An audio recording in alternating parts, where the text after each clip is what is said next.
अगर दोस्तों आप भी भगवान से कुछ पाना चाहते हैं तो इन बातों का हमेशा ध्यान रखें। तो चलिए शुरू करते हैं। हम लोग भगवान से हमेशा कुछ न कुछ मांगते रहते हैं। हमारे मांगने का कभी अंत नहीं होता। कई बार हमारी मांगी मुराद पूरी होती है तो कई बार ऐसा लगने लगता है कि प्रार्थना बेकार जा रही है, भगवान हमारी सुन ही नहीं रहा है। जबकि सच यह है कि भगवान हर किसी की सुनते हैं और सभी की झोली भरने की कोशिश करते हैं। लेकिन जब झोली भरी हो या आपको भरी झोली को खाली करने का तरीका नहीं मालूम हो तो भगवान यही सोचता है कि इसे देने का भी क्या फायदा। अगर आप वस्तुओं का उपयोग समुचित प्रकार से करेंगे तो निश्चित ही आपको आपकी मांगी गई चीज मिल जाएगी। लेकिन अगर आप उपयोग करना ही नहीं जानेंगे तो वस्तु लेकर करेंगे क्या। इस संदर्भ में एक रोचक कथा है। भगवान बुद्ध के एक शिष्य ने कहा, प्रभु मुझे आपसे एक निवेदन करना है। बुद्ध ने उसकी ओर देखा जाए, मैं नहीं हूँ कि पूछो। शिष्य ने कहा कि मेरे वस्त्र पुराने हो चुके हैं, अब ये पहनने लायक नहीं रहे, मुझे नए वस्त्र चाहिए। बुद्ध ने शिष्य के वस्त्रों की ओर देखा, वस्त्र सचमुच बिल्कुल जीर्ण हो चुके थे। बुद्ध ने दूसरे शिष्य से नए वस्त्र लाने के लिए कहा।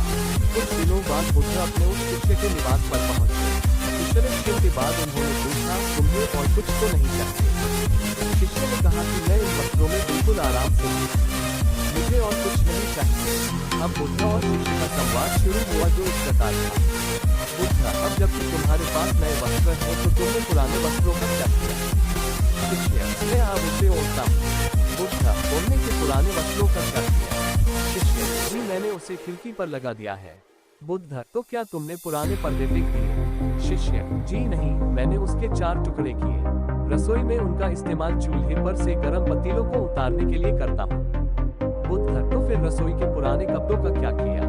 शिष्य, अब मैं उन्हें रसोई साफ करने के लिए प्रयोग करूंगा। बुद्ध, तो रसोई के पुराने वस्त्रों का क्या किया? शिष्य, प्रभु वह अब इतना तार हो चुका था कि उसका कुछ नहीं किया जा सकता था।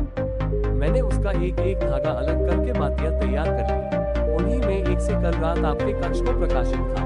बुद्ध शिष्य के इन उत्तरों से संतुष्ट हो गए। वे प्रसन्न थे कि उनका शिष्य वस्तुओं को बर्बाद नहीं करता और उसने समझ है कि उनका उपयोग किस तरह से किया जा सकता है।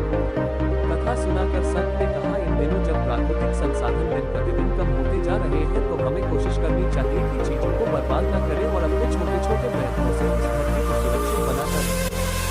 अगर दोस्तों वीडियो अच्छी लगी हो तो वीडियो को लाइक और कमेंट जरूर करें। आप सभी का कीमती समय देने के लिए बहुत बहुत